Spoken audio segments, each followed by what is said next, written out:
everyone, thank you for joining me today. I am doing Malaysian chicken soup.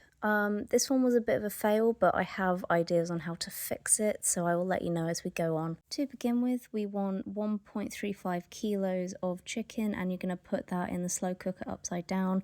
If it's boned, you'll take the bones out later, so don't stress. We're going to have 1 onion quartered, about 5 centimeters of ginger, and 6 cloves of garlic and a bit of salt and pepper to season.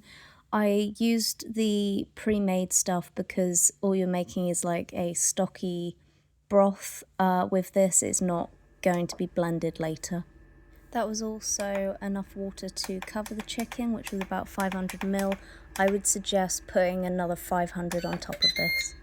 Your mixture is then going in for either low 6 to 8 hours or high 3 to 4 hours.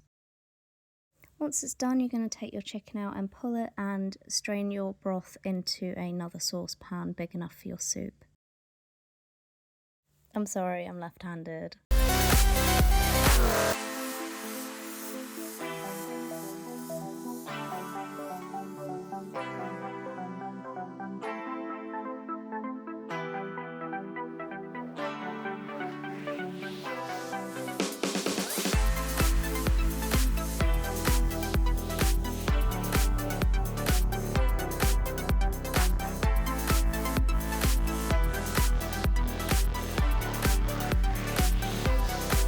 Into your broth, it says to put a splash of soy sauce and a splash of fish sauce, depending on what your broth looks like, because obviously I previously said add an extra 500 ml.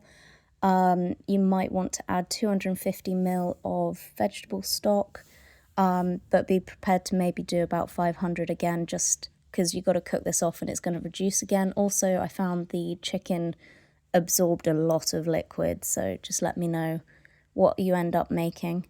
I found with this recipe the broth was really lovely, but there was like far too much chicken, so obviously this serves about 4 to 6. Let me know how you get on, and as a decoration you can cut up some spring onions and put that on top as well. As always, stay safe, and I will see you in the next one.